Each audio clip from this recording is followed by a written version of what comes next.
The Callisto Protocol is the spiritual successor to the Dead Space series and one-ups. It is almost every way with a perfect recipe of fear, fun, and a constantly fragile atmosphere.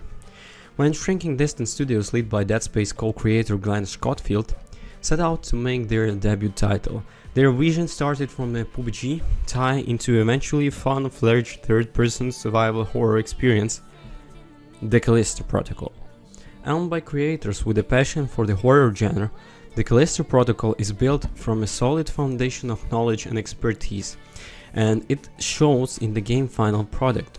From tantalizing tension and intense set-piece fights to mind-blowing sound and visual design that will leave you with the nightmares, The Callisto Protocol is a fascinating exploration into a truly horrible and twisted universe. So, you play as Jacob Lee, a contracted transporter that specializes in the transfer processes of the cargo, and it becomes immediately apparent early on what the inventory you are shipping from Europe to Callisto. One of the most of you, Peter, is bitless, to say the least. Interpreting the forces eventually approach you, your wind-up Black Iron prison, and tearing the lines begins you in traumatic journey.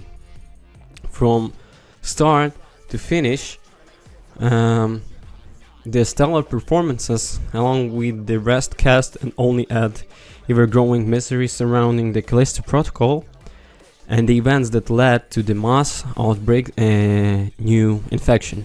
One of the biggest criticisms aimed at Dead Space was that it was just hard to be sympathetic and engage with the nameless, voiceless protagonist, where Jacob is complete opposite, and it's chock full of facial expressions and reactivity moments to the sword-grid sides and sudden sounds of his environment. The narrative builds to an existing and shocking climax, and it's clear that proper attention was carefully woven into the Callisto Protocol to keep your hook until the end. When I interviewed Steve Paponis, the chief development of the Officer Shrinking Distance Studios, while he told that an experience that players would really enjoy be scared while playing. Boy, he really understood this notion. The second you are let off leash in the Callisto Protocol, you are subjected to what becomes the game's trademark over the course for the next 14 hours, a feeling of helplessness. The atmosphere has a constant air of unseenness and trepidation as the game attacks all of your scenes from every direction, and you never know what's going to jump on you next. The Callisto Protocol regularly throws curveballs and teases something horrific without anything emerging from the shadows, but its pinches, the sequels of high-pitched violence, make you think otherwise.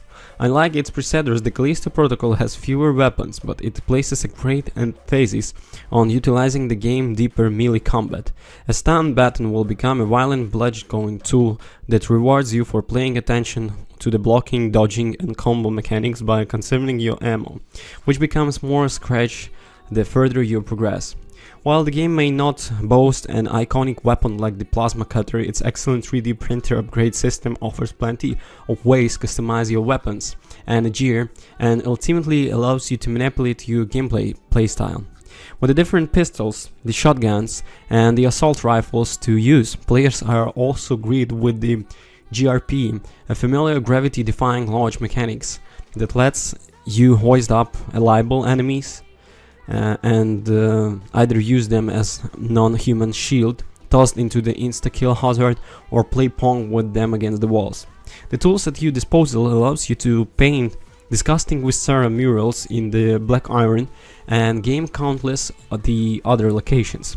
From filming enemies into the giant exposed fence and unloading sledgehammer-like riot guns shots into the limbs of wild creatures, there are different ways to approach combat scenarios, with specific attacks igniting different reactions from the enemies.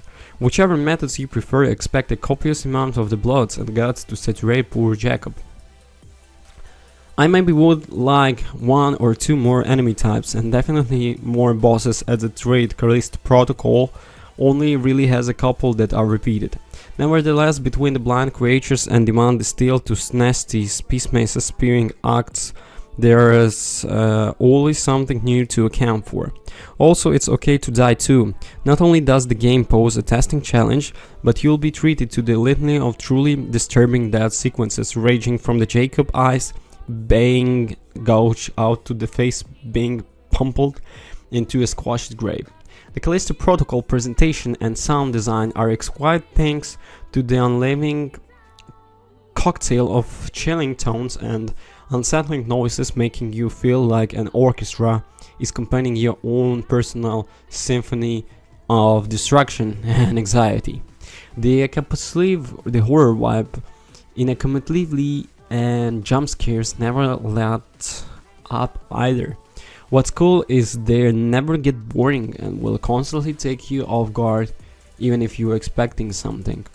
You can see vents and holes in the walls, knowing full while something unpleasant is lurking beneath, and you become too busy focusing on every other aspects of the environment to even notice a giant breeze hurtling towards you at rate of the knots. The game locations vary from dank hallways to the show-covered stormy winds of Callisto itself, and the visuals are splendid. The lighting is great, with dim lights and fire covers debris bouncing off the full, rancing corridors and practical effects allowing smoke to course through the levels. It becomes a serious challenge of one-upmanship by the end to see which area can be dipping more extra trenches of fluid and house the most grotesque sights to make you retreat to the underworld drawer.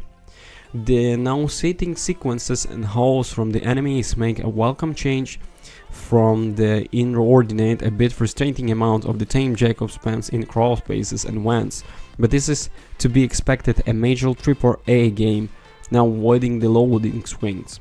In my experience, I've encountered next no technical issues outside the odd frame rate drop.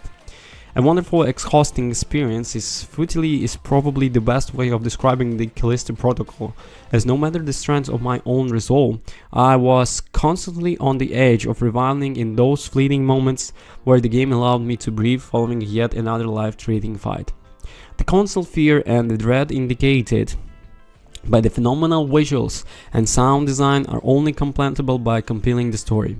The Callisto Protocol is hopefully the start of the exciting new franchise, is another sign that survival horror is still anything but dead. Thank you for watching. Don't forget to comment and subscribe. Bye.